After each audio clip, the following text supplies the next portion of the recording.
Hi, my name is David Vyorst, and I'm the co-convener of the Washington, D.C. chapter of the Internet Society. How many of you are familiar with the Internet Society? And how many of you are active in the D.C. chapter? All right, we need to increase that proportion. Would everybody active in the chapter raise your hands? Come and see any of us after the event to get more involved. The Internet Society seeks to promote a free and open Internet for the benefit of everybody in the world. There's no givens. It's not a given that that will remain happening. So our chapter's objective is to promote the kind of discourse that will advance the Internet through significant challenges coming in the years ahead. Please join us. Thanks. Thank you. Just one sec.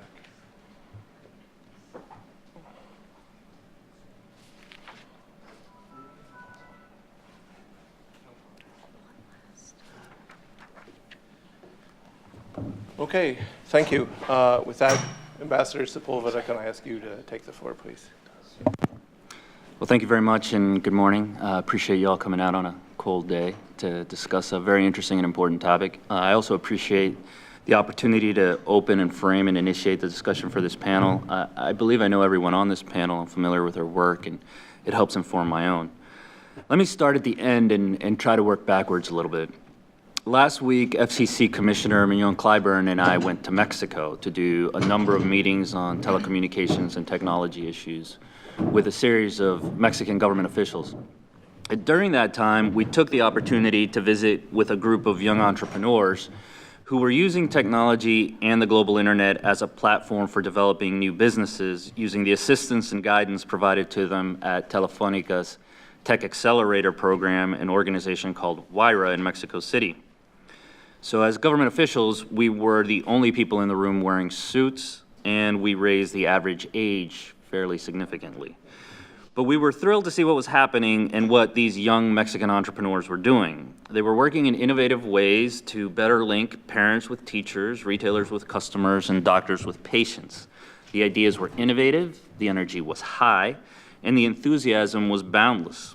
As public servants, those of us in this administration work with our friends and colleagues at home and abroad to create a legal and regulatory framework, both domestically and internationally, that enables that kind of optimism and pursuit of happiness that we saw in Mexico among these young people. Underlying the capacity of what those young people were doing to innovate and reach the world without having to jump through regulatory hoops or ask anyone for permission are two concepts that US policymakers and others seek to preserve: an open internet governed by a broad range of decision makers, including industry, governments, and civil society, as well as free market competition in telecommunications networks. The subject of this panel is how to understand and help evolve the framework of internet governments to increase the inclusion of those who feel that they are left out, and two, how to defend the concepts of diffuse multi-stakeholder governance from challenges to its legitimacy and from efforts to change the way the internet operates in a manner that would make it harder for those young people in Mexico and others like them in the world to succeed. First, let me address the NSA disclosures issues. In the President's speech from Friday on the administration's review of US signals intelligence practices, he made clear our commitment to respecting the privacy of all people, regardless of nationality. The reforms the President announced demonstrate how public debate occurs in democratic societies and how we defend security and privacy while limiting our intelligence collection to specific priorities. As the President said, US collection is for a defined list of purposes. The United States is not indiscriminately reviewing the emails or phone calls of ordinary folks. The fact that we are taking steps to reform certain intelligence programs demonstrates the respect that we have for the rights of individuals regardless of their nationality. I believe that the President has made a compelling case to the world. Some foreign observers have chosen to conflate the issue of intelligence gathering with the American position on internet governance, posing new challenges that could disrupt the current multi-stakeholder system. In fact, these issues are not the same. Nevertheless, given this conflation, the administration reaffirms our commitment to the open internet and the multi-stakeholder approach to internet governance. We will redouble our efforts to strengthen and make more inclusive its policymaking, standard setting, and governance organizations. The Montevideo Statement, as we are aware that some people in the world are unhappy with the status quo of internet governance.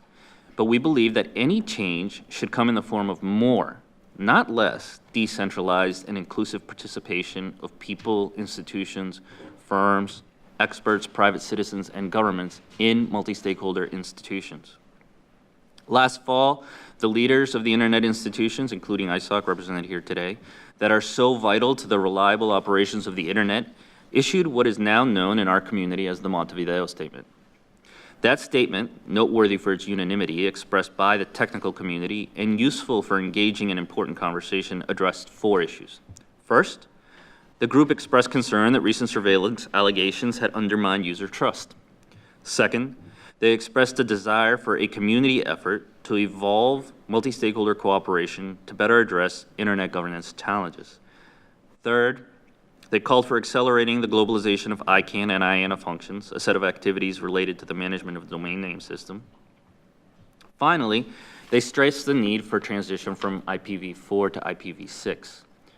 Helpfully, and very importantly, the Montevideo Statement launched this conversation from the heart of the multi-stakeholder system rather than from an intergovernmental body.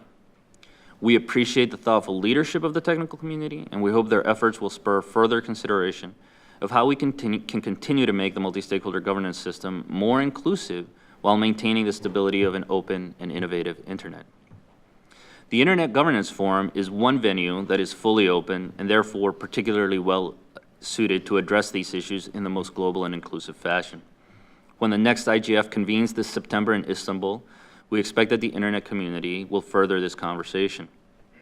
More immediately, Estonian President Ilves is chairing a high-level panel on global internet cooperation and governance mechanisms that will produce a draft roadmap for a way forward on these issues in a matter of months. This panel includes a number of luminaries from government, business, and civil society. We are hopeful it can constructively contribute to this year's conversation that is unfolding in multiple venues, and we believe that any gathering on this subject should strongly consider the group's views in its dialogue. One such gathering will occur in April, when the Brazilians, in coordination and consultation with the internet community worldwide, will host the global multi-stakeholder meeting on the future of internet governance. Along with many of you, we are following the developments of this meeting, and we've been in touch with the Brazilian government as we consider the best potential role for the U.S. government. We are pleased to see announcements from the organizers that a multi-stakeholder structure will plan and execute the meeting. And from what we can tell, the Brazilian government and the Brazilian Internet Steering Committee appear to be reaching out to a wide range of stakeholders to shape the meeting itself. We believe these are good signs. While there's still much to know about how this meeting will unfold and what its lasting impact will be, I believe that it holds promise in advancing the global community's understanding of internet governance if, 1, the agenda is developed in a truly multi-stakeholder fashion, 2, participation at the meeting itself is broad and inclusive, and 3, any follow-on activity is guided by and ultimately supportive of the multi-stakeholder system rather than an intergovernmental mechanism of centrally imposed regulations or mandates. Beyond the conference in Sao Paulo and many other intervening discussions, including the WTDC, this fall, ITU member states will gather in Busan, Korea for the quadrennial ITU Plenipotentiary Conference. During this conference, the members will elect new leadership and establish the work of the ITU for the next 4 years. It's a very important conference in many respects, including in areas of great interest to the United States, such as global spectrum management, and the ways in which the world can leverage communication services to promote economic and social development. Beyond the Plenipotentiary Conference affirming the vital role for the ITU in the world's telecommunications ecosystem, we would also like to seek a greater role for the ITU in helping developing nations address broadband deployment. We expect and recognize, however, that there will be a number of proposals at the conference on more controversial topics, such as internet governance and cybersecurity. And we further expect that some of these proposals will be at odds with the multi-stakeholder principles shared by so many in the internet community, both in the United States and abroad. Ultimately, we think it's better for the ITU to focus on what needs to be accomplished to increase affordable access to communications networks and encourage the further deployment of those networks. That is honorable, manageable, and a tangible task. Any attempt to use the ITU to revive proposals to resolve questions of internet governance that are better dealt with in multi-stakeholder settings raises the possibility of divisive outcomes. It is our hope, sincerely, that that will not happen. We will oppose proposals that threaten the current internet governance model by limiting the input of non-governmental stakeholders or substituting the existing system with one that only governments control. We will also not support new, centrally imposed regulations, and we will work with countries that share our views to push back respectfully on any such initiative. We would greatly prefer a conference where the ITU works within its mandate to promote the benefits of telecommunication for member states and their citizens, especially those from the developing world. Therefore, we intend to develop a number of proactive initiatives that shape the debate and will help build a constructive agenda for the ITU. The ITU can help nations put policies and programs in place to support the build-out of broadband networks. It can advise and consult with nations on proper procedures to respond to natural disasters that destroy communications infrastructure. And it can guide and help nations as they move through their analog to digital transitions and reorganize their spectrum management to provide for participation in the world's mobile communications revolution. And there are multiple other initiatives we are eager to work with other nations and the ITU to ensure that the Union continues to thrive and contribute to the prosperity and well-being of its member states and their citizens. I believe that the direction our President has given us, and that Secretary is executing, is to promote respectful engagement combined with a vigorous defense of our national interests and values. We intend to work in that spirit on this issue going forward. I believe that this year presents a perfect opportunity for all of us to work together and tell the story of the Internet's incredible multi-stakeholder success, and to ultimately preserve and strengthen an open and innovative Internet as it continues to evolve to include all of the world's peoples and communities. Thank you very much. Happy to take any questions. Thank you. Time for a few questions? Do we have any questions from the audience? Go ahead, Mark, please. And could you identify yourself? I suppose you should wait for the microphone too, although in this room. Right, wait for the mic. We do have seats in the front for the people standing in the back. So I'm Mark McCarthy with the Software and Information Industry Association. Mr. Ambassador, thank you very much for your thoughtful remarks. I want to endorse the idea that the International Telecommunications Union should be focused on a productive task, which would be assisting developing countries in broadband deployment at an affordable level. There really is an important task to be done there to make sure that the vast majority of people in the world are actually connected to the internet. And I do think that for them to become involved in the internet governance issues would be a difficulty. But let me direct your attention and the attention of the panel to the work that a multi-stakeholder group is doing right now in that area, the Alliance for Affordable Internet, which was recently set up last year, run through the World Wide Web Foundation, with the participation of many people in the internet community and many firms and trade associations. I think that kind of effort is the kind of effort that would be important to endorse, to further, and to cite as an example of a productive way for the multi-stakeholder model to move forward. Thank you for that, Mark. Actually, I sit on the board of the Alliance for Affordable Internet. It was an idea that originated out of the State Department and is now Tim Berners-Lee and the World Wide Web Foundation is heading up in coordination with, I think, 30 partners, both including governments and private sector individuals. So we feel very strongly about the Alliance for an Affordable Internet. And clearly the ITU by itself will not be able to further the goal of broadband network deployment around the world. But what the ITU can do is work in partnership with organizations like Alliance for an Affordable Internet to convene the regulatory and policymakers from the developing world to ensure that they get an idea of what best practices are and what other experiments are taking place around the world on the proper regulatory and legal environment to encourage investment and deployment in networks, and to assure certainty for investors that their investments will be secure in the period going forward. I was at the AU recently, and we're going to bring a group of policymakers from Africa to participate in a US TTI program, training on a variety of things from analog to digital to, we're partnering with Chris Painter's shop to provide cybersecurity assistance as well. So these are all important projects. I think we do need to ensure that the developing world doesn't see our support for the multi-stakeholder system as a disengagement from them. In fact, it's exactly the opposite. What we want to see, as I said in my speech, is more inclusion, and we believe that the multi-stakeholder system is an open, it's not a perfect system, it requires evolution, but it is an open system. And we need more participation of developing world governments in this system, but not just developing world governments. We need to ensure that there's a strong and thriving and growing, in some parts new, civil society movement in much of the developing world. And we need to ensure that developing world entrepreneurs are connected to both their governments and the civil and the multi-stakeholder institutions that are governing the internet today. Go ahead, please.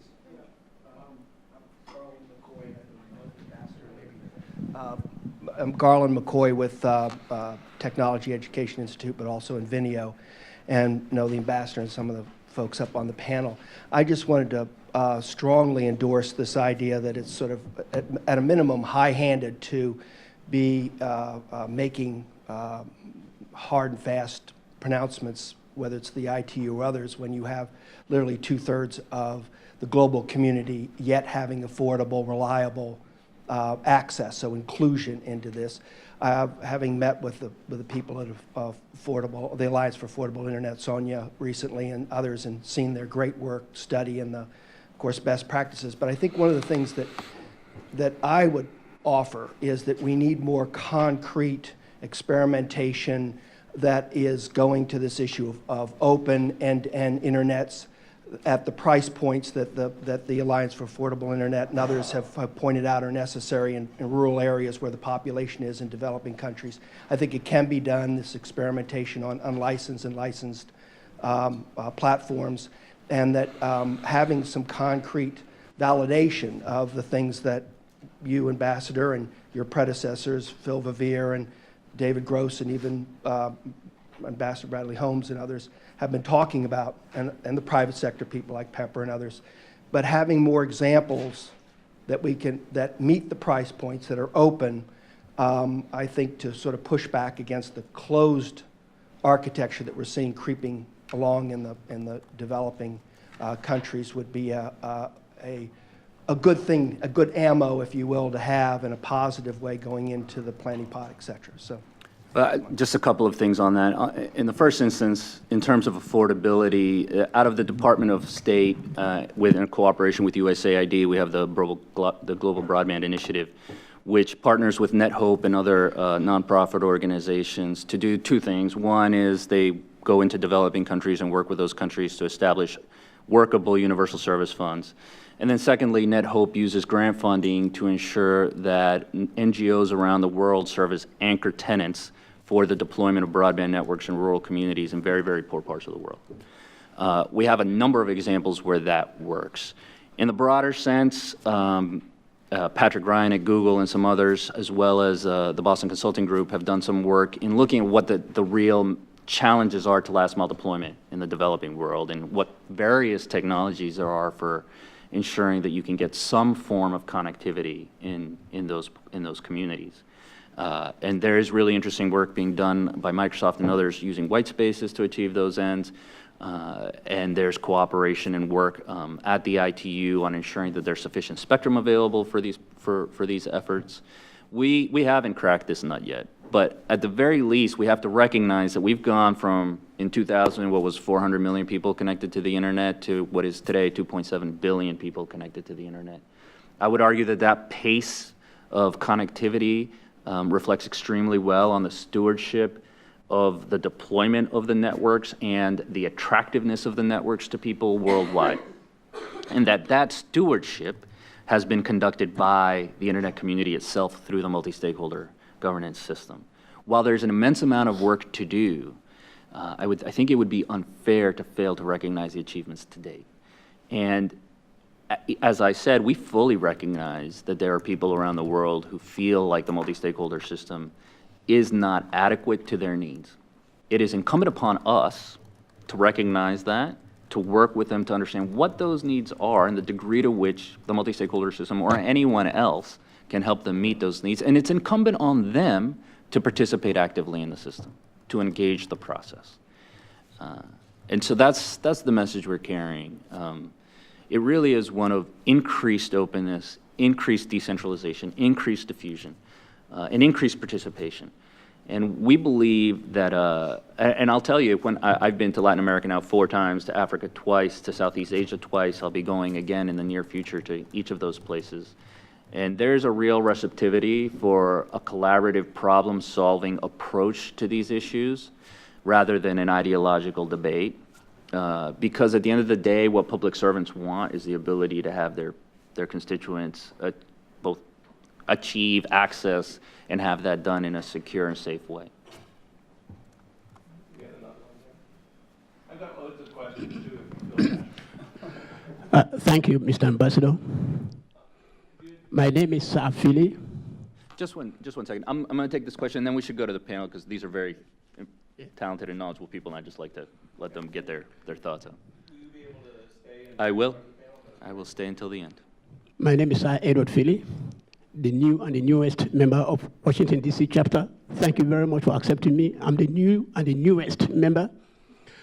Mr. Ambassador, as a student in network and telecommunication, studying here, first I wish to express my profound thanks and appreciation to the people and government for bringing me over here and educating me. Now, I take my country like Sierra Leone.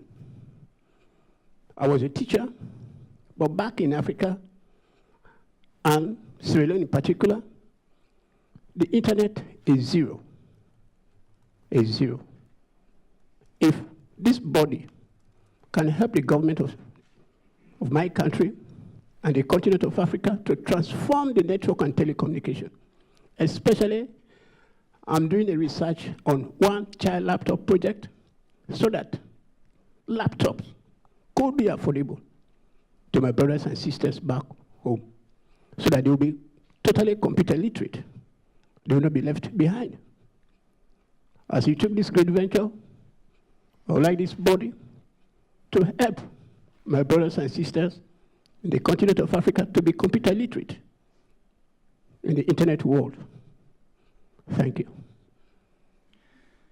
I'm sure I understood the question.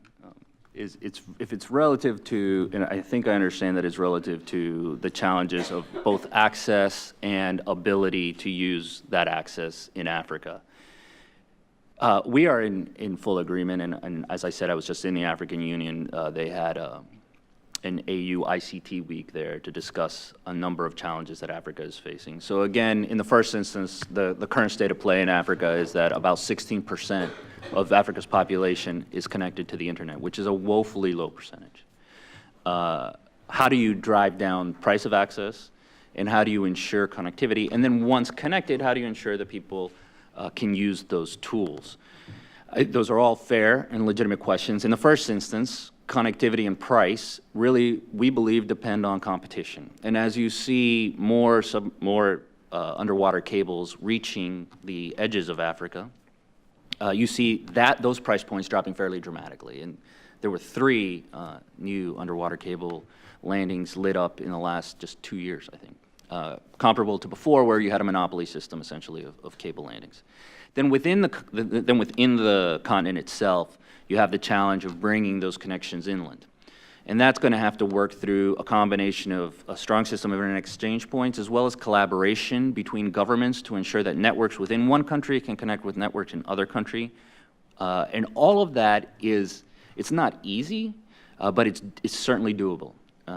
And there are multiple technical assistance mechanisms that we're going to bring to bear, and others, ISOC and others, are bringing to bear to ensure that regulatory and policymakers in the region have an understanding of how those contractual relations can work, and as well as how you can set up an internet exchange point and make sure that the information is brought closer to the individual at the end point, thereby decreasing latency and increasing the usefulness of the service.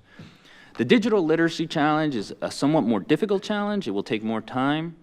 But if you connect schools and you connect libraries, and you connect healthcare systems, at the end of the day, once the utility of the service is proven and people see it, they use it. And that's at least what we found in the United States. That it's a combination of both making sure that the service is affordable, but that people see its utility. And we found, at least for low-income communities in the United States, and this is probably going to be a function for low-income communities around the world, that a mobile wireless solution is going to have to be a key component of the overall solution, as well as public spaces of access, so schools and libraries and just public spaces in general, using a combination of Wi-Fi networks and licensed networks, as well as a strong fiber backbone. But I fully take your point. At the end of the day, it is our goal to ensure that the internet and ICT in general is a force for bridging divides. It's a force for ensuring that inequality doesn't grow. It is in the interest of everyone on the network to have more people on the network. It benefits everyone. There is no self-interest in either network operators or any country denying anyone access to the internet. Everyone is actively participating toward that end. We can and should have an honest and honorable discussion and debate about what the best mechanisms are toward that end, how you ensure that capital is made available for infrastructure investments, how you make sure that networks are secure, and how you make sure that at the end point, users are free from an economic and expressive perspective, which is actually a line I stole from Professor DeNardis about expressive and economic liberty, and I use it all the time, so thank you very much. All of those things are critical to the work that we do. But ultimately, my point is that we have shared ends and shared goals, because it is ultimately in the interest of all of us. We have a communal and network interest in having everyone connected to the network itself. Well, thank you, and I'm glad you can stay. What we're going to do now is turn to our panelists, ask them to each talk for 5 minutes. There is a significant online community watching this event, and so when we get to the Q&A portion, we'll try and take as many of the questions as we can from that community as well as the audience. One of the things Ambassador Sepulveda said that I thought was really interesting was he recognized that many people around the world don't feel like the existing structure meets their needs. And that certainly struck me as true. We've recently seen some demonstrations of what an alternate system might look like, which is yesterday China inadvertently made Wyoming the internet capital of the world. And previously, I don't know if you saw it, there was an article about Brazil's oil industry a couple weeks ago that pointed out that one of the reasons the boom hadn't taken off was that the Brazilian oil company is subject to heavy government mandate and to political interference. And so there is an alternative out there, and one of the questions I hope the panel can address is the alternative may not be as efficient, but it might be something that has a little more political weight behind it. How do we manage that transition that you were talking about? How do we move to a new model that preserves the strengths of the multi-stakeholder approach and yet also meets the political concerns of new internet users? So with that, I think the easiest thing to do is go down the end with Dave, start with Laura, and take it from there. If you could keep your remarks to 5 minutes, you're gonna. Okay. Good morning, everyone. I'm delighted to be here, and I wish to thank the Internet Society and the Center for Strategic and International Studies for hosting this. There is a very important geopolitical debate underway about internet governance and infrastructure. We all know that. And the first thing I want to say is that the design and the administration of the internet has been, I would suggest, successful. In some ways, we take this for granted, but we can't take this for granted.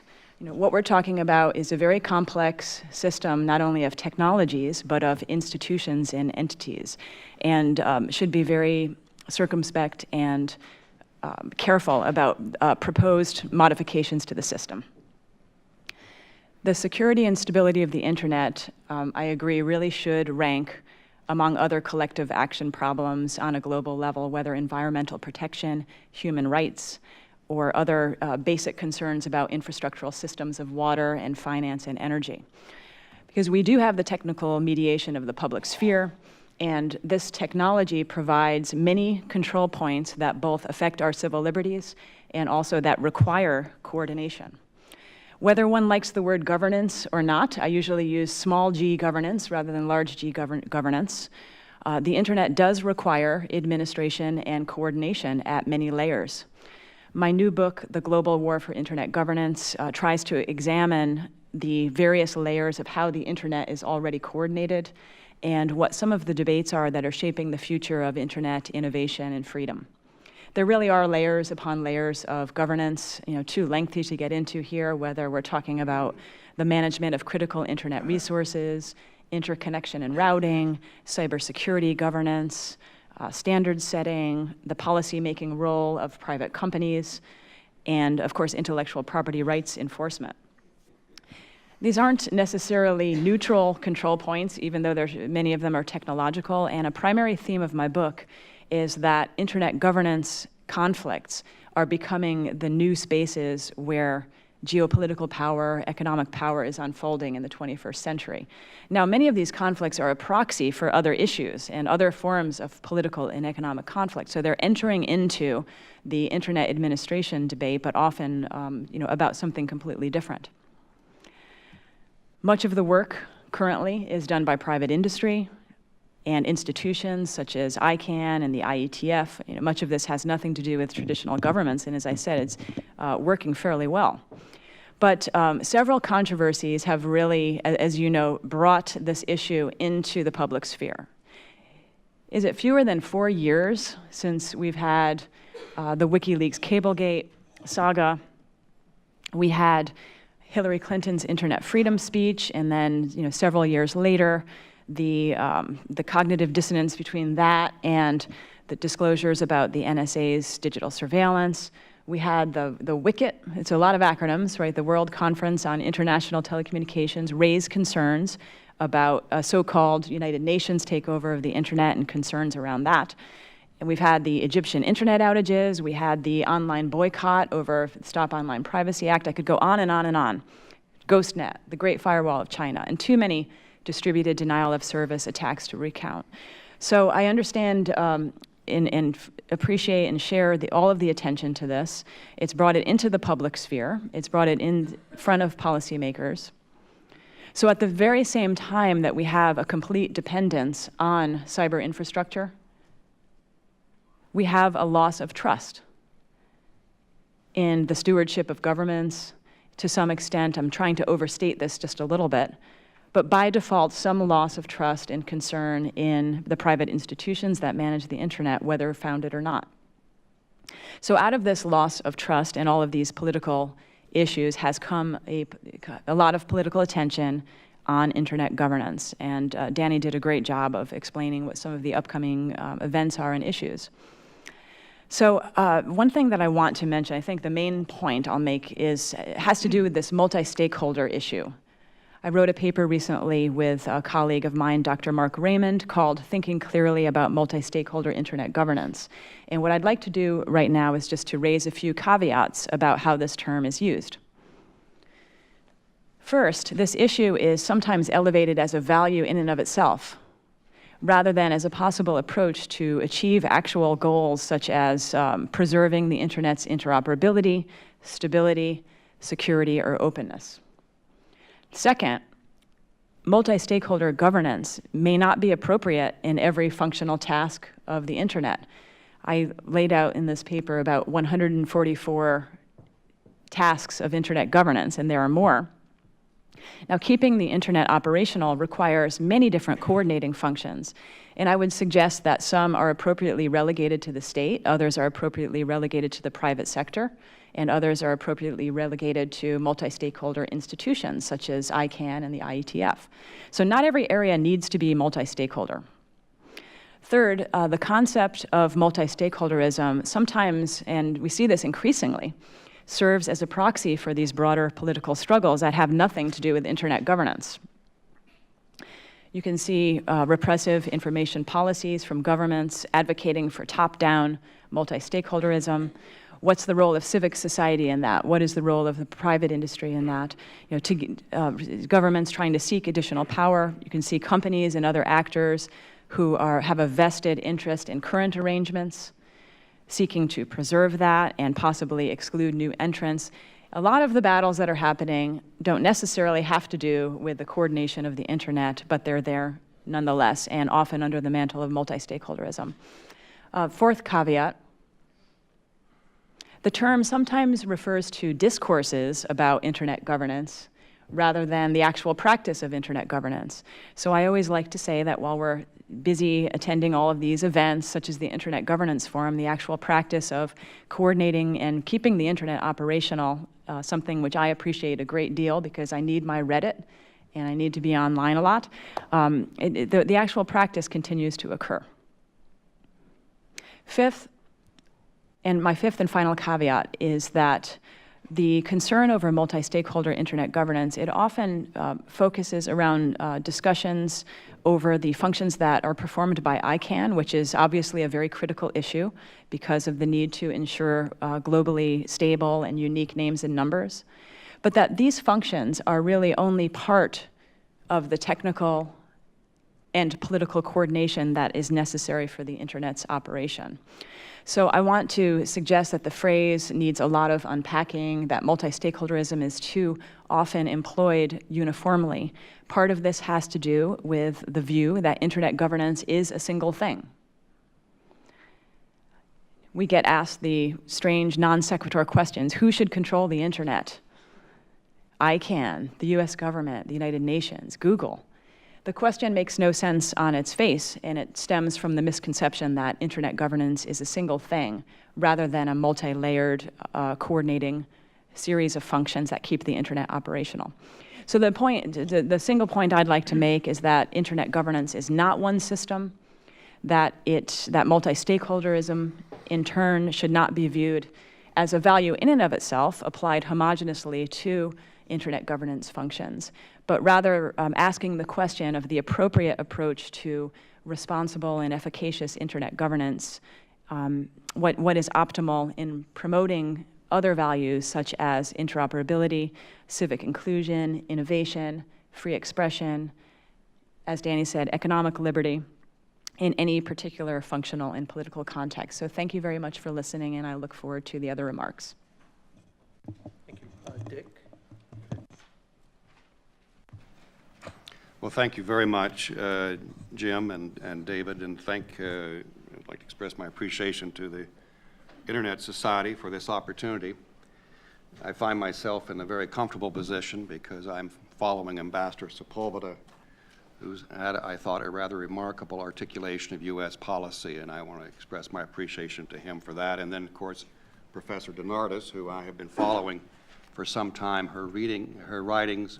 So I'm in a very comfortable position to follow those two speakers to then indicate what I intend to speak about, and that is the context, if you will, of the U.S. government's position over time. And then I want to draw certain conclusions from that as to what we may see in the next 5 or 6 years, all of it tied into the theme of the panel, which is the geopolitics of internet governance. It strikes me as I kind of reviewed a few things before this panel, the remarkable continuity over time of the U.S. government's position. And it is a remarkable continuity over 3 distinct periods that I will, for the purpose of this panel and 5 minutes of presentation, summarize as being the last periods of time over 100 years from the telegraph to telecommunications to the internet. The United States government has maintained a rather remarkable, as I say, consistent position. And during these periods, which have been variously referred to as technology inflection points, we can also, in a geopolitical sense, certainly accept that, but also combine that notion with something more closely related to a kind of diplomatic collision as a result of the introduction of new technology.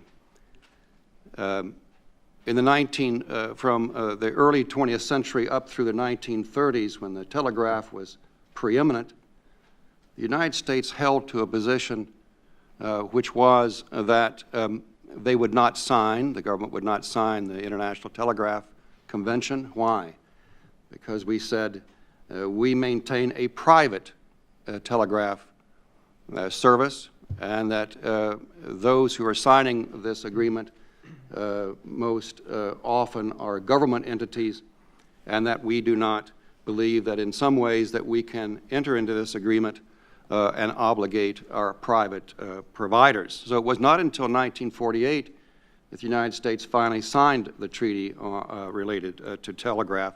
There was another side story to that, of course, in which is that the United States was resisting what appeared to be by some the monopoly of Marconi and the United Kingdom on the transmission of telegraph service. But nonetheless, that notion that we provide telegraph by private entities and not government was the sustaining view through that period. And then finally in 48, as I say, we signed it.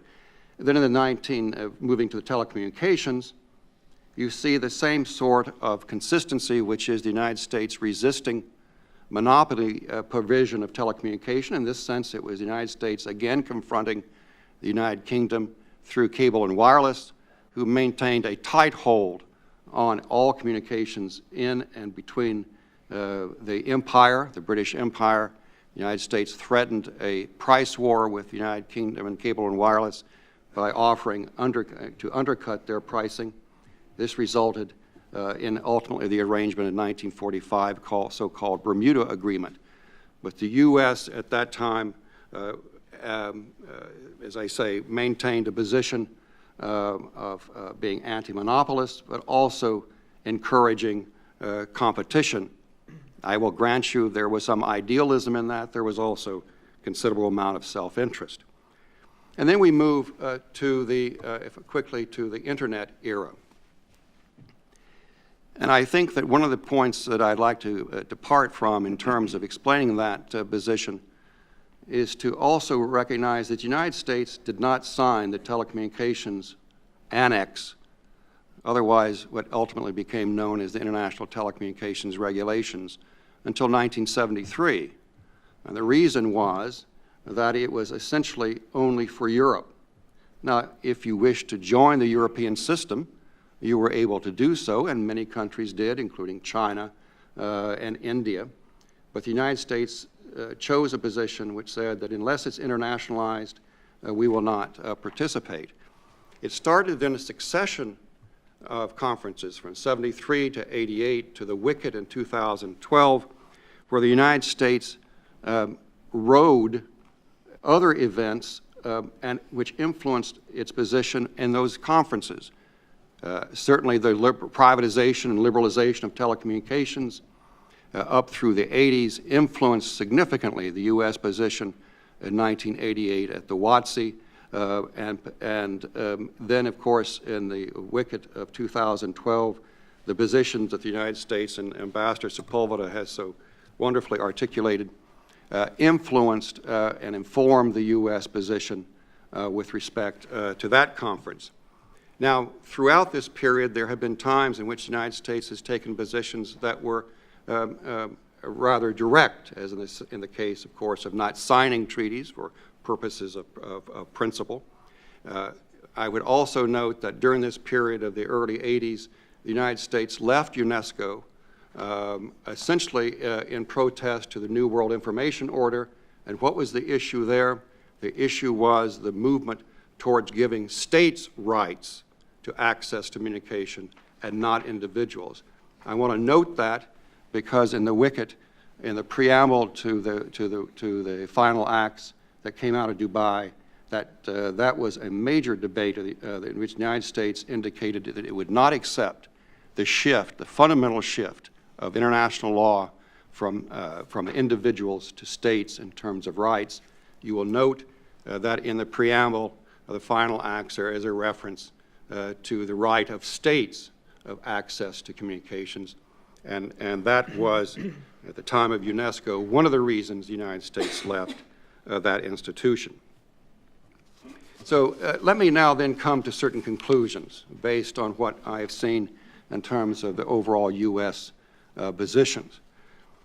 First of all, I would assert that what we're entering into is an intensified period of diplomatic activity. And I would also like to say that these conclusions in many ways reflect what has been the historical precedent over these 3 periods of technology inflections, that in each of those 3 periods, telegraph, telecommunications, and internet, there is eventually an intensifying diplomatic activity, an attempt to internationally to arrive at certain norms. At the same time that there will be a variety of institutions that ultimately get involved in this activity. This was true in all 3 instances. What we refer to as multi-stakeholder is, it seems to me, as Professor DeNardis has indicated, it has many meetings, but it certainly has one meeting that it resonates with me, which is to say that as technology expands, the inclusiveness of those participating in the technology necessarily also expands. The political consequence of that is you need to accommodate the new inclusiveness. So that's the second point. I would also say there's a third point, and this was true also in all 3 instances, that national security becomes, and technology developments and evolution and foreign policy arrive at the same nexus. It was not too long ago that countries argued that you could not trade telecommunication services because they were essential to national security. The current national debate on issues of surveillance, it seems to me, are a reflection of the fact that that nexus remains as to how to deal with national security as well as the evolving technology.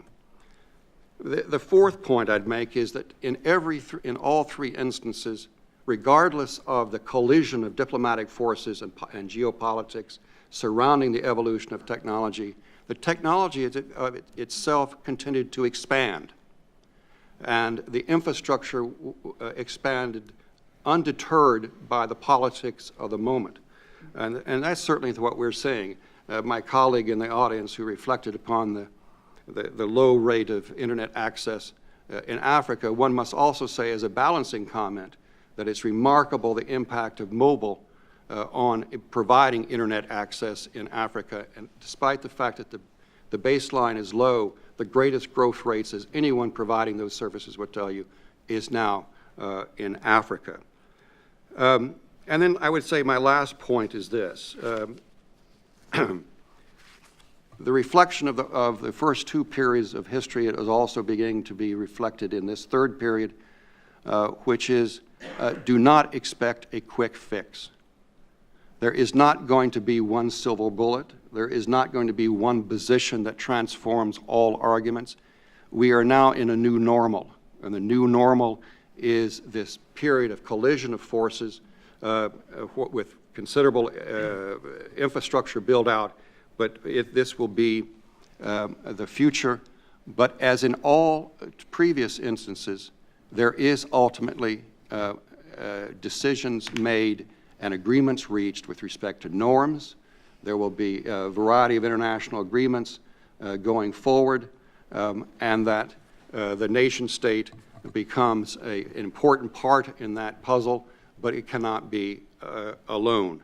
And in that context, I would note that the President's announcement with respect on Friday, January 17th, it had to be noted that there was a reference to the creation within the Department of State a senior position to deal with some of the issues that are being discussed today, and Ambassador Sepulveda referenced them, which means to me that the Department of State, which is the principal organization within the government that deals with international norms, international treaties, the protection of U.S. sovereignty, will play a very important role in this period of intensified diplomatic activity.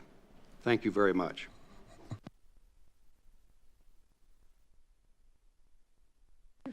Hi. I realized that you guys at CSIS were trying to figure out how to make my name sound more Russian. So instead of Veni, it's Vani now. So it's a mixture between Veni and Ivan, I guess. But thank you. I'm really honored, actually, to be here, regardless of that spelling mistake. I also want to ask or beg for your pardon for my non-native English-speaking accent, being the only one on the panel who is actually born in a country that doesn't exist any longer, which is Yugoslavia. But that brings me to the point which everyone talks about internet governance. The word governance cannot be translated in certain languages. So when we talk about governance in certain countries, they think about government, because that's the body that actually governs something.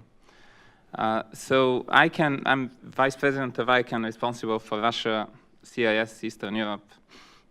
ICANN is an international organization which, due to historical reason, was founded in Marina del Rey in California. When I say international, I actually mean it is an international, truly international organization if you look at the way it's organized and the way it functions. It's not an international treaty organization like some of the ones that Ambassador Sepulveda mentioned in the beginning, like the ITU or UNESCO. But we do work in cooperation with many international treaty organizations. UNESCO is a good example. The ITU also is a good example because regardless of what you read in the newspapers, ICANN and the ITU do have some good working relationship.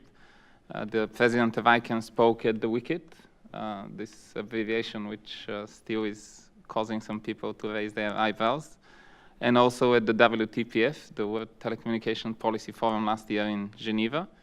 And there are meetings coming this year, and I'm sure that both Fadi Shihari, the president of ICANN, and Hamadun Touré, the Secretary General of the ITU, will exchange some speaking slots on each other's meetings. We do also work with the business community, and most of the people really outside of the narrow registry/registrar related to domain names, most of the people really don't know that ICANN exists.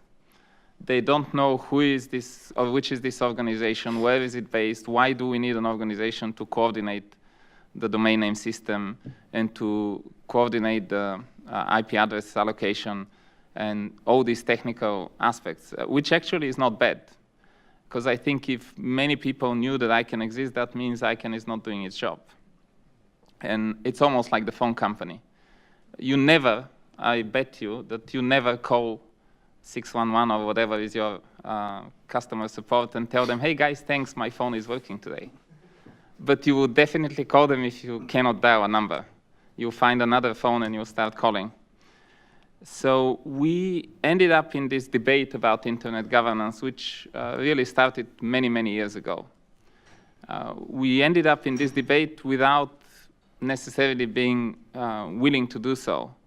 But we ended up also because, as some of the previous speakers pointed out, and I'm sure some of the next ones will also mention, there is a certain perception what ICANN is, there is a certain perception of what ICANN is not, and there is an understanding of what internet governance is. Now, this is for those of you who are online for many years. They know that if you enter, and maybe also for the people who are doing debates offline, not on the internet, you know that if you enter a discussion with an opinion, it's inevitable that you will end the discussion with the same opinion. It's very difficult to change somebody's opinion. And if somebody comes to ICANN, for example, with the opinion that this is a US government-controlled organization, it's almost impossible to change it. People already have this opinion. They'll try to defend it. I'm not going to spend, because we only have 5 minutes, and I know that there is a time for Q&A, but I'm not going to spend time explaining why ICANN is not a US government-controlled organization. But if somebody wants, we can talk after the session is over about it. But I can also say that ICANN is not the organization that actually creates the way the internet is running. Many people say, well, ICANN created all these new generic top-level domains. It's actually not quite correct. ICANN is a very complex structure. There are a lot of supporting organizations, which actually are the ones that keep an ICANN working. And and the community, the users, the people who actually want to do some business in this area, they're the ones who create the policies and then take them through the ICANN process so that at the end the board accepts it. And by the way, the chairman of the board, Steve Crocker, is in the audience, so if there are people who want to ask him some questions, they can use the opportunity. We also ask and urge people to join ICANN and participate in what ICANN does. We reach out to countries, organizations, and individuals, and I mentioned some of the businesses that are within ICANN. We also try to engage other organizations which are outside of the usual suspects, outside of the box, so to speak. I'll give you an example with my own country, Bulgaria. There is a whole program within ICANN where we bring people from developing countries to ICANN to see what it is, how it functions, and it's a very open process. It's going through a public consultation, et cetera, et cetera. And there was a Bulgarian lady from a university, a professor at the university, who applied to get a grant to come to one of the ICANN meetings. So she came, and she was startled to see all this, like 2,000 people in Beijing, or 3,000 people, and talking about this internet thing. And this was last year in March or April. And then in the summer, she wrote me and said, well, I want to do something in my university. I want to do something about internet governance and cybersecurity. And I said, that's fine, I'll support it whatever way I can. And 2 weeks later, she sent me a description of a program for the master's degree students in her university on internet governance. And if I knew what I'm getting into, I would have probably said no in the beginning. But I ended up lecturing students in December, and I brought more colleagues from ICANN and also outside of ICANN. So that's where we showed what it actually means to be part of this internet governance process. Now, these 35 students or so, if few of them decide that they will get into the debate about internet governance, that's actually good, because these are new people from part of the world which is usually not participating actively within ICANN. Many people think that ICANN is kind of oriented towards business only. It's not true.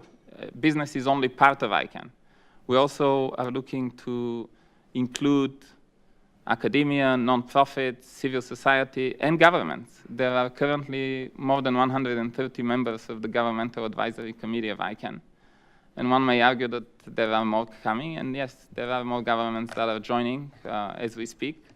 And we try to show to the world that not only this multi-stakeholder model, by the way, another word which is untranslatable in certain languages, multi-stakeholder. In all honesty, I can't translate it in English too. But we want to show them that it is possible for the governments, the private sector, the citizens to sit down on the same table and reach to a conclusion which is good for everyone. Like such a conclusion would be, for example, what do we do with internationalized domain names? These are domain names that are written in script which is different from the Latin. And I can tell you that in many countries, and I know we take this for granted in this audience here and maybe on the webcast, but in many countries, people don't understand Latin.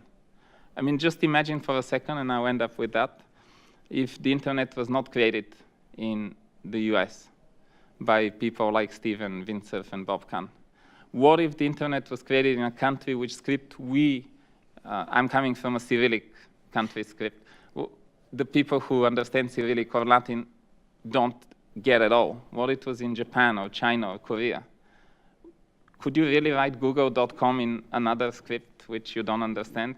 Or would you ever be able to learn a different language just for the sake of writing a domain name? So there are all of these new opportunities that are coming for the rest of the people. You mentioned the number. How many people are today online? 2.7 billion? Well, there are 5, maybe more now, billion who are not. And perhaps a huge portion of those people don't really understand English. And we want to make sure that they can use the internet the same way we do. So anyway, I'll be ready to answer questions at the end. Thanks.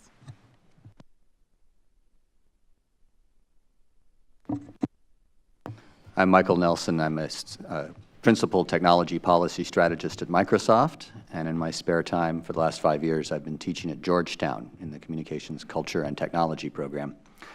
Even though I'm a physicist and a futurist, I'm going to spend most of my time talking today about communication, not communications. I'm going to talk about communication that will help us explain what we're doing here and how we can develop a better system for Internet governance.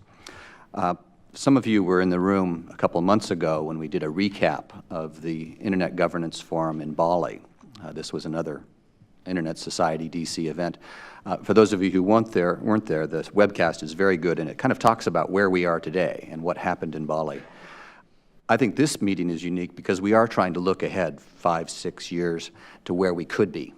And I think there are some opportunities, as Dick said, as we go through this inflection, to do things much better than we have been and to get to a much more stable situation.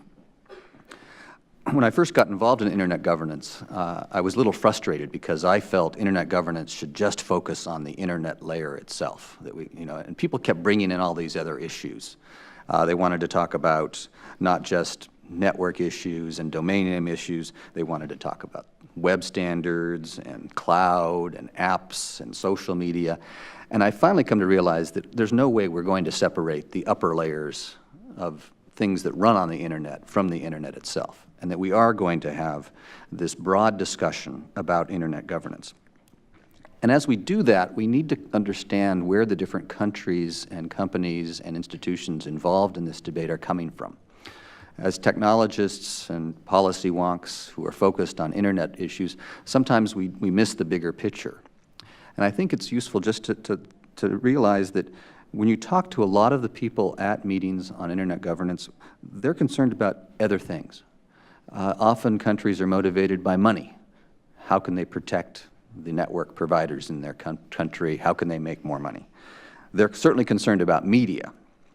The Arab countries in particular have seen how social media helped spur the Arab Spring, and China is very worried about how the Internet can spread discord and empower dissidents. We have a whole issue about national security, which Ambassador Sepulveda mentioned, and a lot of countries are driven by their desire to make sure that the information going over the network is secure and that it's private and protected. And then there's the concern about crime. But what really drives a lot of politicians is what voters are telling them. And so voters are complaining about fraud, identity theft, pornography. In many countries, porn is the largest source of bits, and it's seen as disrupting the traditional culture. Lack of access, high prices for Internet is certainly very high among the items that people are concerned about. But when you get down to it, the overarching issue in country after country is jobs and economic growth. And that's where I think we really need to do a better job of linking what we're talking about here to their #1 priority, which is making sure these countries can create the millions of jobs that are going to be needed to keep people off unemployment. I think this is a very exciting time for the Internet if we can change the discussion. The old discussion has been around the old model of media regulation. You go to an ITU meeting and you hear, well, the Internet's just like telephones, broadcast, and it's maturing now, so it's time it be regulated like these old media. That's the wrong frame. We need to think about the Internet and the computing power that it provides and the information it provides as one of the raw inputs to the economy. Something as fundamental as the computer on your desk, the paper you use to publish reports, the talent you hire. These are fundamental things that every sector of the economy needs. And we can't treat the Internet and the cloud as just one more niche application. When you look at the whole package right now, we're building on top of this wireless broadband infrastructure a global Internet, which is enabling the cloud, which is enabling the cloud of things, which will soon have hundreds of billions of devices. And we're making it all work together in a seamless way using better interfaces that allow anybody, even people who are literate, to access information. So we're on the cusp of something that's even bigger than the web was in the 1990s or e-commerce was in the last decade. And we as a community need to do a better job of explaining to a broader community what this is all about and how the opportunities we're building and the decisions we're making are going to enable these new startups, new innovation. We talked earlier about getting a more diverse group into the debate and discussion about internet governance. That's incredibly important, but it's also important to get a more diverse group of government policymakers in the room. This has been a debate mostly attended to by telecom regulators and people who work with them. We need the economics minister in the room, the finance minister, the labor minister, the education minister, the research minister, and it really would be nice if we had more prime ministers in the room. Because these are the people who are going to look beyond the narrow needs of the telecom industry and look at the real impact of these technologies. And we have to reach out to them, explain to them what's going on. And not just national policymakers, but governors and mayors. They're the ones who are closest to the ground, and they're the ones most concerned about unemployment. Let me finish by just giving you some homework. First off, reminding you that we do have a hashtag for this event, just ISOCDC. And if you put at CSIS, you'll probably get even more people to notice. I have three things I'd like to ask of you. One, our team at Microsoft, the Technology Policy Group, is working on visions of the future, explaining how these technologies are going to come together, how they're going to solve people's problems. I would love to hear examples of visions that you've read for 5, 10 years from now that could inform our discussion. So find me on Twitter at Mike Nelson, or you can send me email at Mr. Nelson, mrnelson @microsoft.com. Second piece of homework is several people in the room and on this panel are members of the MAG, the advisory committee that's helping set the program for the Internet Governance Forum in Istanbul this fall. So put your hand up if you're on the MAG. Give us some ideas for things that we should put on the agenda for the next meeting. And then the last very easy piece of homework for about half of you, join the Internet Society. This is incredibly easy, it's free, and you'll get access to all sorts of very interesting information on what's going on in this area. Thank you very much. Thank you. Might I add, and the DC chapter?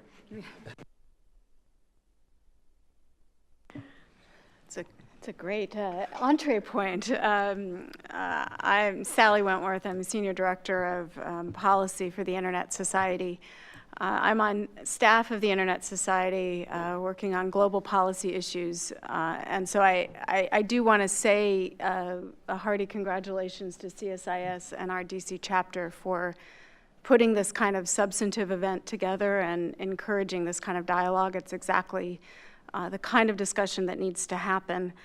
I also want to note that our chapters are made up of volunteers, people who care deeply about the subject and deeply about the mission of a global internet. And people like David and Mike and Veni and Judith and others here have put a tremendous amount of time into strengthening the chapter. And I'm just going to make a plug for you to really do get involved. It's an opportunity to shape the discussion here in Washington. In thinking about this, it's difficult to come last. You feel like you're going to just agree with what everyone said before you and try to say it differently, so I'll see if I can succeed in that. As I think about this, and the question was, what's the geopolitics of internet governance? You think back to 2003, 2005, there was the World Summit on the Information Society, which really was sort of a first global international consensus on how the internet and how information technology can interact with society. And while a lot of the focus these days on thinking about WSIS goes back to 3 or 4 key paragraphs dealing with internet governance, I do think it's important to step back and look at the Tunis Agenda, look at the Geneva Declaration of Principles, and you will see a tremendous amount of optimism about what the internet means for politics, what it means for the economy, what it means for competitiveness, the challenges of bringing more people in. And I was in the U.S. government at the time, and what we really saw, and I think even within the U.S. government itself, was governments trying to figure out how to interact with this technology that was shaping every aspect of their government, their citizenry, their economy, but not quite knowing how to do it and being confronted with a whole series of new acronyms that made relatively little sense to them. Terms like IETF and regional internet registries and ICANN and all of these acronyms and thinking, well, it works, but we want to understand this better and we want more of it. That's a great thing. And so if you look at WSIS, you saw an international consensus that was incredibly optimistic, I think, and quite positive. And with respect to governance, they noted that that's a relevant issue. They noted that it should be inclusive and multi-stakeholder. But I think they also left some questions about how to really make this inclusive, how do governments really interact. And things like the Internet Governance Forum were stood up in part to help think about that question further, as well as other processes within the UN and elsewhere. I do know at the Internet Society the idea of how to answer this question of the interaction between policy and the technology shaped a lot of our activities following the WSIS. What does it mean for access prices to have a multi-stakeholder process? When you set up an internet exchange point, is this something that the government drops on its country, or is this something that really does emerge from the community?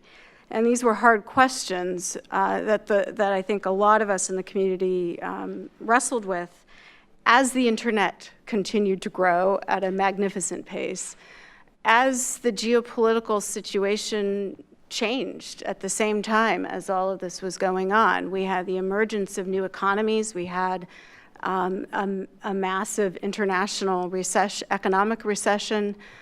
We had some of the shocks to the system, I think, that Laura talked about in terms of WikiLeaks and the SOPA debate here in the US.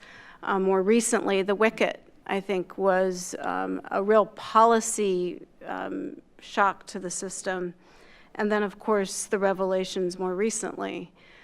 I think what all of that tells us is, and I truly believe that that optimism that we saw at WSIS still exists, but there's a question, again, emerging and an opportunity for policymakers to use some of the traditional venues that they've used in the past that the ambassador and Dick Beaird spoke about, of to answer some of those questions that they felt didn't get answered in 2003 and 2005, and in part to respond to some of these shocks to the system that we've seen more recently. And I think the question for those of us in the internet community is, how do we not lose sight of what we're all trying to achieve here, a global interoperable network of networks that enables innovation, that enables connectivity, free expression, but that also recognizes the local context and the local challenge and allows for that fluidity, that allows for people to move in and out of the ecosystem to affect it. And what's the policy environment in which that can happen? I think one of the things that concerns me as I hear some of the discussions lately is that we're talking about a new thing. And I think as humans, we tend to want to put boxes up and put people into boxes and say, okay, you live in this box, go forth and do what you do in that box. But the internet doesn't work like that. The standards world interacts with the content layers, which interact with the social layers. It's a fluid system. And the policy responses to that, I think, as Dick was saying, are going to have to take that into account going forward. But how do we, as an internet community, not lose sight of that optimism and those objectives while at the same time recognizing that as this panel title suggests, the geopolitics of the internet are changing. Maybe an interesting question is, how can the internet continue to change the geopolitics in ways that are positive and constructive?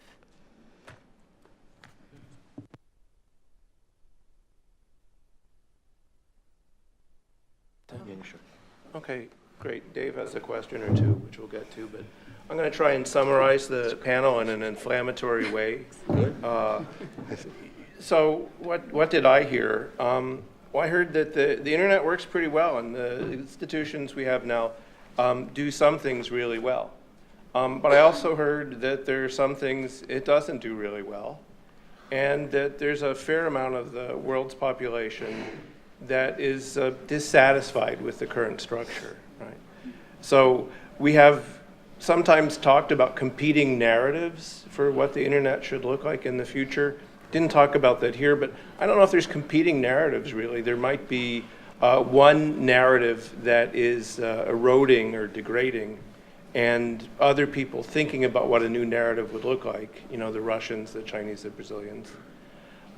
We didn't talk about what the role of the UN will be, and sort of an easy trick in diplomacy is to say if there's a set of positions, pick the one in the middle, right? And that's probably where we're going to drive. So what are the positions? There are some countries that feel that government should play a stronger role and that internet governance should be anchored in the UN system somehow. I would probably say that's a majority opinion, but not a complete majority. There's other governments who rightly point out that the existing model has worked really well, that there's risks to moving to a more government-centric model, not only political risks, but economic risks. And those are very legitimate concerns. I think they're actually right. So what's the middle look like? Where do we end up with a new system that will, and I don't remember if it was Dick or who, will accommodate all these new users? I'll do a little self-advertisement here. We're going to come out with a report in a week written for the European Union on norms and international agreement that will touch on some of these issues. My sense is, though, we have not yet figured out, and in some ways you can't figure out until you start the discussions, where that midpoint is. Big countries don't give up. So we're not going to suddenly say, okay, we surrender, you know, give it to the ITU. Similarly, the other countries that have differing views are not going to say, we agree, the status quo, let's keep it. So what's that midpoint? That might be a good one for people to talk about. I don't know how we want to do this. Dave, do you want to start with questions? We had a question in the audience, and I think we had a couple questions online. Go ahead. I'll start with a question. Our panel spoke brilliantly about the challenges to internet governance, about what's been accomplished, about the complexity of internet governance, about how multi-stakeholderism is a value not always appropriate or not always relative to specific functions, and about how technology seems to evolve no matter what. I'd like to ask the panelists to give a few examples of when institutions should get out of the way and let the internet evolve, and a few other examples of when we need institutions to be active to guide the internet forward. I'll dive in on that. I'm glad you asked that question, because I think this question of the narrative, the example, is really important. And I touched a little bit on this in my remarks. We need to tell people that this is a different system. I like to compare the internet to paper. We don't have any paper governance organizations. Nobody's deciding how big your pieces of paper have to be. There are norms. Different countries have different ones, but no one defines how you use paper. So I think we have to start looking for examples where an unregulation approach has worked, as with paper. Here in the US, we used to have very strict rules on how much you could charge to move freight from one place to another. We had a huge bureaucracy down on Pennsylvania Avenue, the Interstate Commerce Commission, which was in the business of telling truckers how much to charge for moving freight. And Jimmy Carter, the great deregulator, got rid of that because they were able to show that by having information posted on tariffs, by having a competitive market, we could create a better governance system. I think we can do that for a lot of places on the internet, whether it's domain names or peering or some of the higher level issues I mentioned earlier. More transparency, more data, particularly with all the great big data tools we have today, enable us to build systems that are self-regulatory or unregulatory. So it's a really foreign idea for people who have made their whole career regulating things. But we can tell that story, and we can show examples of where the system has worked really well without creating big new structures like Sally said. And conversely, Laura or Dick, can you give a few examples of where institutions need to be more active? Certainly, there are many issues of internet governance that require a lot of attention. One area is, I'll just raise these in the form of a question. The future of interoperability. This has been a core value of internet design, and we increasingly see a resurgence of proprietary values and proprietary technology. So we don't have the same openness in newer applications, including voice, including cloud computing, that we've had in other areas. So I think that, attention to interoperability. Do we want regulation of interconnection, and what will that do to the pace of innovation and growth? I'm concerned about fragmentation. We have a lot of national proposals to create trenches and demarcations. What will that do to the universal internet? The issue of privacy. This is not just about government surveillance either, but the large ID infrastructure that is collected from private industry. What is the future of privacy in this environment? And increasing calls around the world to go with IDs to get online. What about content regulation? I'm sure we'll see continued proposals for governments to regulate spam and other forms of content, which requires deep packet inspection and looking at the actual content. Is that the future that we want? And of course, the security of the infrastructure. I wanted to mention that just yesterday at the World Economic Forum in Davos was the official launch of a global commission on internet governance that is going to look at exactly these questions. And there are other very good initiatives out there, too, to create dialogues around this. The commission is going to be led by Carl Bildt, who is Sweden's current Minister of Foreign Affairs and includes a lot of highly respected global figures. And just disclosure, I'll actually be serving as the research director for that initiative. And it's being spearheaded by a couple of think tanks. And Jim, I know you're very familiar with this. But so I just want to say, even though the internet is working fairly well, there are all of these issues that require attention, whether privacy, security, interconnection, interoperability, and continuing the openness of the internet. It's not guaranteed what the future of the internet will be. So attention has to be paid to these issues. I'm glad you gave us some good news, Laura, because that was 5 nightmare scenarios in 2 minutes. We had a question in the audience, and then I see we have a couple questions. So we have multiple questions. Go ahead. Microphone to her. Hi, my name is Donna Wells. My background is I spent a lot of time researching and analyzing the Russian language internet as a separate entity. I have a theoretical question about the nature of the internet, and today the internet is comprised of several sub-entities demarcated by the language in which the content is found. These different sub-entities have their peculiar nature. They have different characteristics, different dynamics. So my question is, do we think that over time, the internet is trending toward more uniformity? Are these sub-entities losing their peculiarities? Or actually are these different sub-entities, such as the Russian language internet, Chinese language internet, actually becoming more peculiar in nature, more divergent? Thank you. I'll dive into that. Some of our students at Georgetown in the Communications, Culture, and Technology program have looked at this question, and one of the theses that I remember most about covers how web design varies from Latin America to China to the U.S. And it's fascinating to see how, partly because of the structure of the language, partly because of the cultural antecedents, there's very different approaches. It's not just the language, it's the whole way that information is presented. And all indications are that we're getting more diversity as more and more corners of the country, of the world get connected. If you look at what the percentage of websites in English over the last 15 years, it's steadily gone down. Multilingual domain names will make it easier for people to find content in non-Latin scripts, as Veni said. So I don't think we're not leading to the Hollywoodization of the world.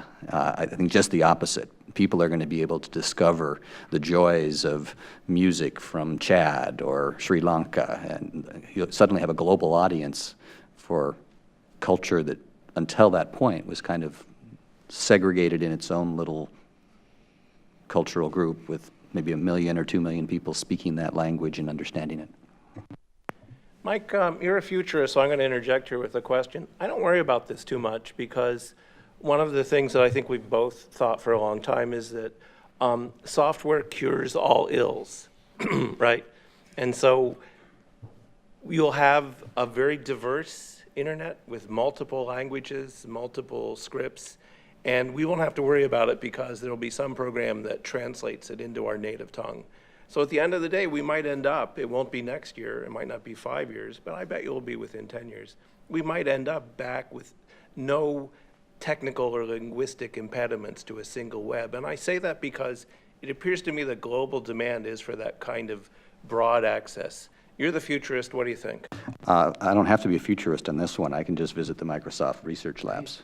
And we've got some amazing stuff that's already out there and some even more amazing stuff that I can't talk about. But it does make Siri look like a second grader. It's really, it's very impressive technology. It's Mr. Chairman, I ask that we strike that remark. But I am also a cyber optimist, and I do think that we're going to allow people to find some of these other types of content, but we're also going to help people learn other languages faster. I mean, there's some really powerful new tools for doing that, too. One in the front, and then we'll go left to right. Good morning. Philip Corwin, and a question for Professor DeNardis. I'm glad you brought up the commission. Many of us were surprised at that press release yesterday from Davos. I wonder if you could give us some more background on what led to the creation of this commission, the selection of the members. I note that many of the members are, one is very well associated with the upcoming meeting in Brazil. Others are from, also serve on roles on these high-level policy panels set up by ICANN. But I guess, how does the commission's work fit into everything else that's going on in internet governance? And do you feel confident that all these other forums in which these issues are being discussed will be receptive to the commission's output, what I note is going to be a 2-year program, and will events wait on a 2-year commission with so many important meetings and perhaps some decisions occurring in 2014? Yes, thank you very much for that question.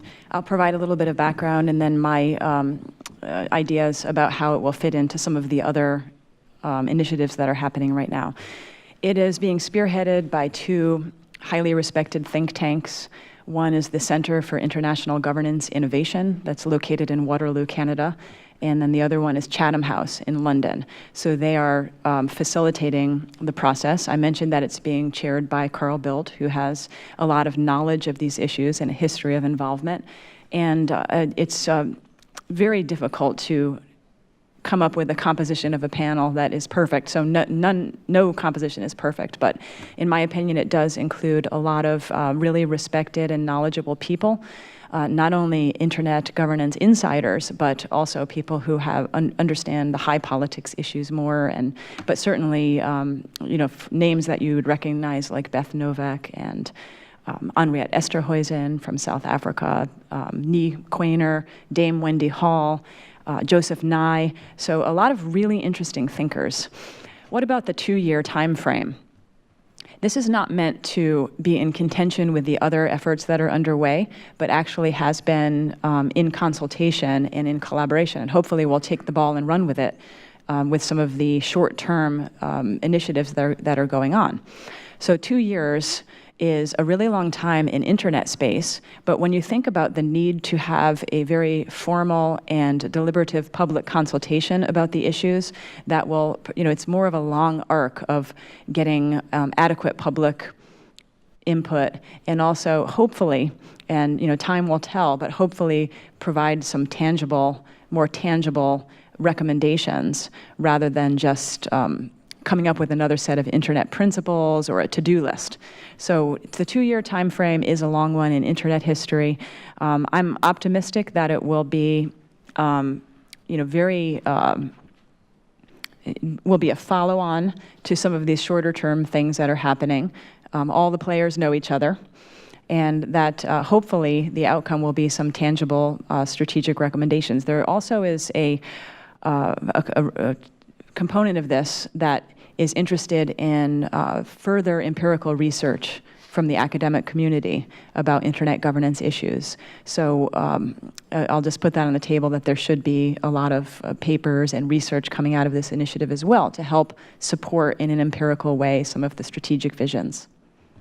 And I think, although Laura didn't say it, CIGI, the Canadian institution, has a series of papers on internet governance on their website. That some of them are good, some of them aren't. I know that because I wrote one, and so you can figure out which one mine falls into. Probably the latter. We had a question over here. Thank you very much. My name is Andrew Mack. Thank you for a great panel. Very interesting. I've heard you all speak before, so terrific stuff. I'm a veteran of 20-some ICANNs and IGFs and this kind of thing, so very familiar faces. The question is this, to me, is really when we're talking about internet governance, which internet governance are we talking about? Are we talking about the internet governance that is about power? Talking about the internet governance that's about a vision of security and the relationship between the user and the state, or the user and corporates? Are we talking about an internet governance that is about economic development, broadly speaking, or employment development, which in many instances is a very different issue, especially when you talk about the Global South? I think how we ask that question and which of those issues or which of those groups of issues we decide to focus in on really is going to depend on what we get out of the back of it. And I was thinking about this, especially in light of the coming Brazil conference. And we've got a lot of people who are new in this, a lot of people who are newly active. What do you expect is going to come out of the Brazil conference, and which of these issues do you think they should tackle? Thanks.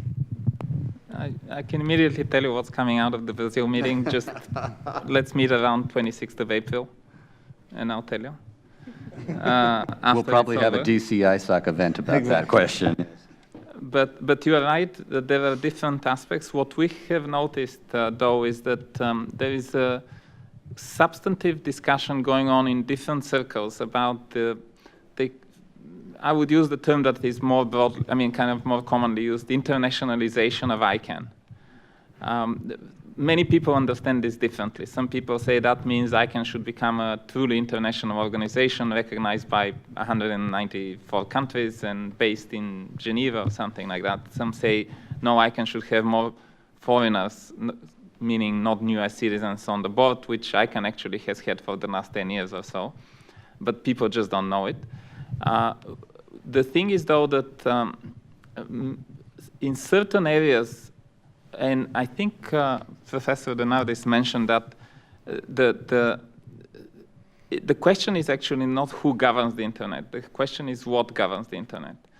In other words, people believe that ICANN is the one that can shut down portions of the internet.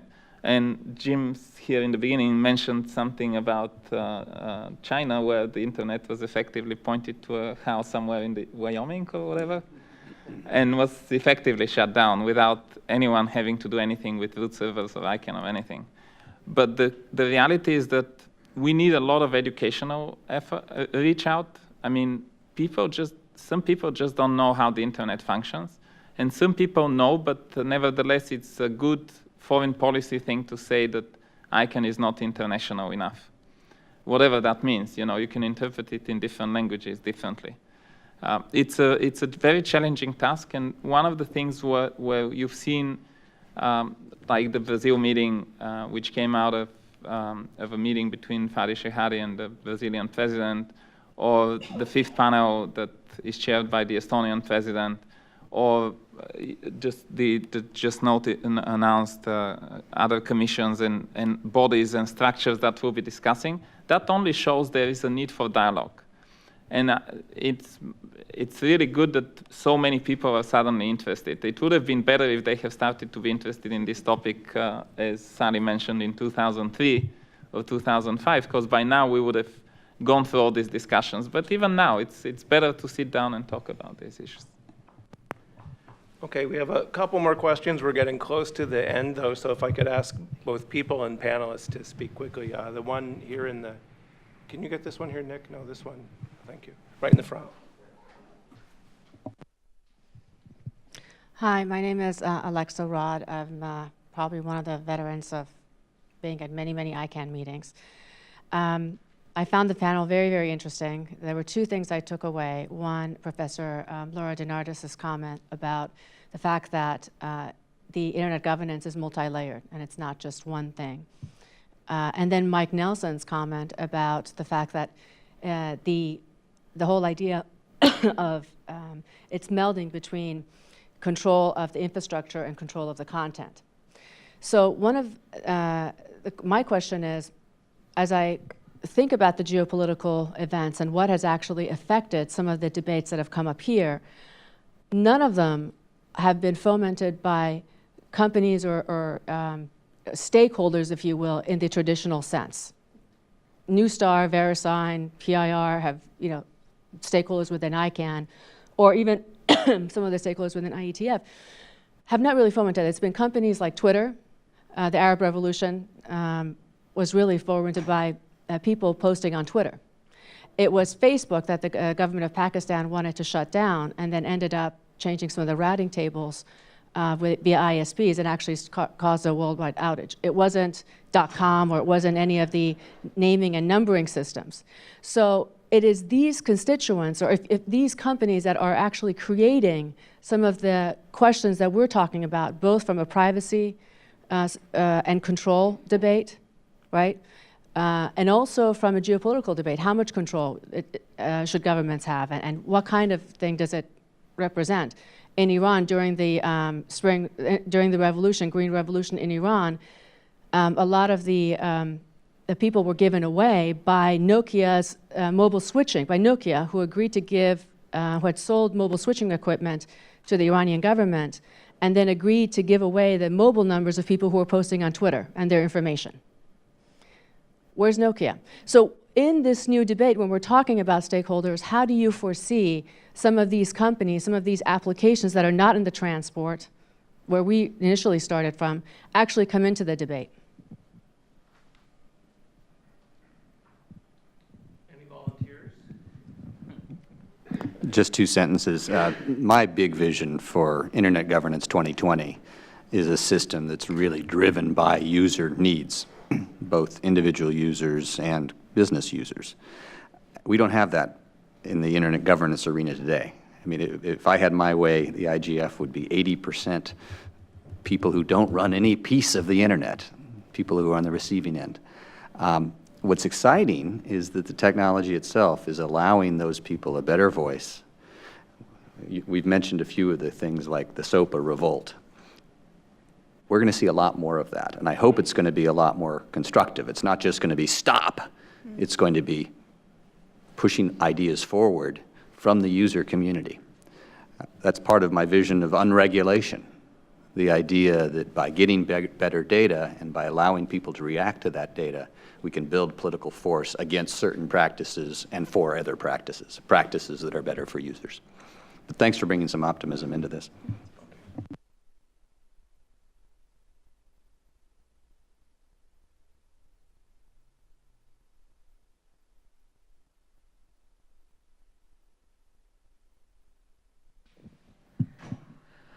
Hi, my name is John Gudgel. I'm a PhD student at George Mason University School of Public Policy, and I'm interested in the regional development, privacy and security aspects of the Internet of Things. And I was kind of glad that Michael kind of raised that briefly, since that, in my mind, is going to be the big thing that's going to be coming up. By year 2020, you're going to have billions of objects more objects connected to the internet. So I know that the IGF has a working group, multi-stakeholder working group on the Internet of Things. I know that the European Union has a multi-stakeholder group looking at the Internet of Things.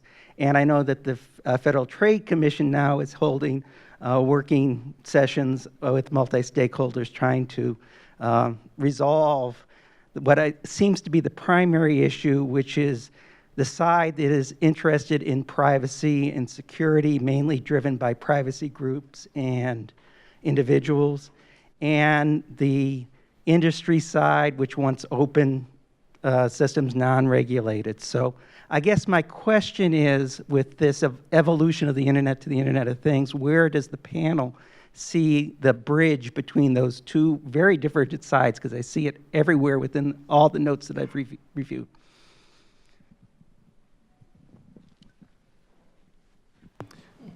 Well, I hate to be monopolizing the answers, but this is my favorite topic. Except I don't talk about the Internet of Things, I talk about the cloud of things. Because without an understanding of where all that data is going and how it's going to be processed in the cloud, we really are only looking at half the system. Some of very misguided policy recommendations have come from that kind of narrow focus on the Internet of Things or on just the things. The dumbest policy proposal of the last 5 years from the European Commission, the right to the silence of the chips. It's kind of a cute phrase. The idea was that everybody should be able to somehow disable everything that gets connected to the internet, physically. Just be able to, rip off the antenna or somehow push a button. Makes sense if everything costs $10, doesn't make sense if it costs 2 cents. So I think we need to look at the whole system. We need to think about the data rather than the things. And we don't have to have a separate privacy policy just for the Internet of Things. We have to think about the Internet of Things in the context of our broader approach to online privacy. But thank you so much for bringing those issues up. I think some of the other panelists are also involved in this. I do think we should always be asking the question, how can the policies we're talking about today influence this cloud of things that is going to be universal in 2020? This is actually an area of interest and passion of mine as well, and I've been working on it a fairly long time. I think to some degree you're correct in the sense that the public conversation about privacy and the relationship between the individual and the information that is collected about him or her, whether it be through use of things or directly in an exchange with a collector, is driven through the press by how privacy advocates react to it and how consumers feel about it. But I would argue that if you look at it from when I started working on this subject in 1999 to today, what you've seen is industry really embrace the concept of becoming a good steward of people's information. And from companies, when I started working on this, very few companies had a C-level official that worked on privacy. Now a significant number of companies do, and it's not just tech companies. You see it in companies like Walmart and GE and other companies. So to some degree, I think this is a conversation that is going in both directions, and that there is a substantive response coming from industry on the subject. And you're going to see they're very well aware of the potential conversation that will occur around the Internet of Things and how it relates to an individual's privacy and dignity. As you know, or may not know, the President announced a study that will be headed by John Podesta on big data and the relationship between big data and privacy as well as innovation. And that will be an important study that will take place over the next, I believe, 90 to some number of days, in which the administration is thinking very seriously about the very questions that you've just raised. Last question, I think. George Papagiannis from UNESCO, and my question has to do with freedom of expression. And I only heard, may have missed it earlier in the earlier comments, but I only heard Sally Wentworth bring it up. And it seems to me that if we're talking about governance, and governance issues, that freedom of expression is an important part of that discussion, and access to information, which I think was implied in some cases in some of the questions that the young woman over here talking about Facebook being shut down, et cetera, is about freedom of expression and access to information. I just want to get the panel, if I could, to address this issue in terms of the role that it plays in terms of this larger discussion about governance. And a fabulous panel, too. Thank you so much for bringing this together. Why don't we start with Danny? The American government participates in the Freedom Online Coalition, which is headed by in the State Department, by our Office of Human Rights and Labor. Expressive liberty, as it's been presented by Professor DeNardis, is a key underpinning to what we, the United States government, want to see out of the internet, the ability to participate actively in civic and political life and to do so freely. And we believe that the internet enables that. But there is an effort to use what the professor talks about as critical points within the infrastructure of the internet to deny people that sort of access, then to deny that people that sort of ability. And we actually fund programs that enable people to get around those kinds of roadblocks, and we will continue to fight any effort to put some sort of international approval stamp on practices that restrict people's ability to express themselves. Yeah, I'll just add to that, and I thank you for raising that question. The issue of freedom of expression underpins everything that we've discussed here, even if not explicitly stated. So in the area of cybersecurity, we increasingly see distributed denial of service attacks that are used to take down human rights sites and suppress freedom of expression. And take down many other sites as well. In the area of innovation policy, it no longer makes sense to separate expressive liberty from economic liberty, because in order to express ourselves online, to some extent, we need to have the technological tools that enable us to do that. In order to express ourselves, we need a stable infrastructure and connectivity. So I see it as underpinning everything. And then there is also this question of the privatization of governance, in which companies who serve as information intermediaries make decisions that, in effect, determine freedom of expression. For example, if a company like Twitter were to block a reporter's account for some reason, that would be an example of a private company that would affect freedom of expression. So policy role of private intermediaries, freedom of expression. Innovation policy related to freedom of expression. I would also assert that privacy is closely linked because of the chilling effects on freedom of expression of issues related to surveillance. So thank you very much for raising that point. Just very quick point. Thanks for the question, of course, but luckily in this particular case, ICANN has nothing to do with content. So this is one of the things where this is another kind of idea that people have, that ICANN could shut down domain names or take off content from the internet. And we have spent an enormous amount of time explaining that no, this is not what we do. They should not come to us. But there was a question about where other institutions, and I think one of the issues is, like with cybercrime, obviously you cannot rely on the private sector to deal with cybercrime. You need law enforcement, you need governments, you need cooperation, but that's another thing. And that's where private business can do a lot with the government. Thanks. I want to thank you for bringing up that issue. I touched on it in about one sentence in my remarks, and mostly the fear that some governments have of freedom of expression. We have to make a better case that not only is that good for political discord and for discourse, it's also good for innovation and jobs. If people aren't talking across national boundaries, they're not part of the global economy. At Georgetown, I teach a class on what's shaping the internet, and we do a series of case studies, and one of them was on censorship of the internet in Singapore. And what happened in Singapore is very interesting. They were the poster child of internet censorship in the 90s. But over the years, there's been this increasing pressure, mostly from the business community, to get more access to more information, and most of all, to have a more free and open society so that their best people, their most creative people, don't leave the country. So I think we have to make the case that this is a fundamental human right, but we also can link freedom of speech, freedom of expression, to other things that policymakers care about, like innovation and jobs. I should also add that Microsoft cares passionately about this. We're very involved with the Global Network Initiative. I went 32 hours on a flight to Bali so I could talk on a panel about this topic. So that's my personal commitment. I just want to add to what Mike just said, that there was a Boston Consulting Group report issued at Davos this week on the subject of the relationship between not just connected networks, but open networks which includes the ability to express oneself, and its relative economic benefits by looking at doing a comparative study of markets in which there are differing levels of freedom.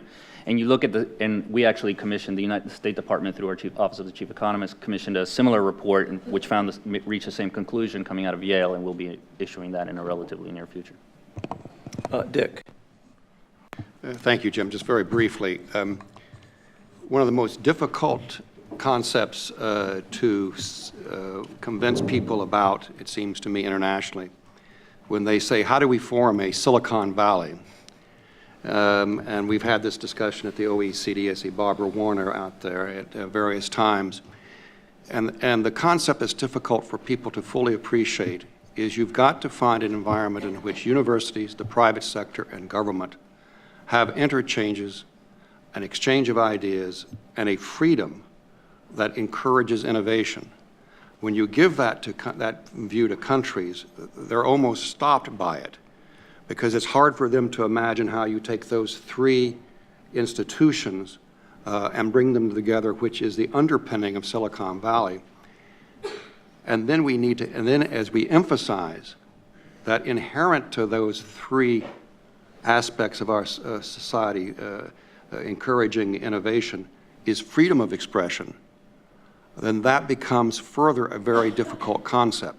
But my point being is, it may be difficult, but it seems to me we need to continuously repeat that, especially in the internet space that deals with policy, because if countries don't understand that and appreciate that, then such things as employment and innovation will become very much harder and more difficult for them to use, to take them to deal with issues, fundamental issues of their economy and their society. Thank you for that question. Ellie, did you want to chime in? Sure. I think, one of the values that we've spoken about here, and I think Laura really raised it, was this concern about fragmentation. There's tremendous value in a globally interoperable network of networks, and part of that is that it's free expression not just within my own community, but between my community and another community. So that, there is a concern that you might have freedom of expression, and I think your question went to this to some degree. You have freedom of expression within a community of like-minded or common language groups, but what you really need for the network to be valuable is to encourage that interlinkage so that you don't have fragments of communities just talking to each other and not across those communities. So I think freedom of expression is more complex when we start thinking about how people divide themselves up. I'm going to conclude with a prediction for you here, because the title I've got on my thing is Internet Governance 2020. So it's a two-part prediction. The first is whatever internet governance will look like 6 years from now, it will not be what it looks like now. So we are inevitably facing change. The second thing, and this one will probably be a little less popular, is internet governance is going to look more like how states interact and how we govern other big international infrastructures. And so that's the path we're on, and defining the contours of that will be very difficult. But if you're a Western audience, one of the problems is that that's uncomfortable because it means you're going to be ceding some authority. And I think I'm going to come back to Dick's remark and to Ambassador Sepulveda's remark, when we take into account the concerns of other countries, they're going to move in a certain direction. We might want to think about how we shape that. With that, can I ask you to join me in thanking our panelists here for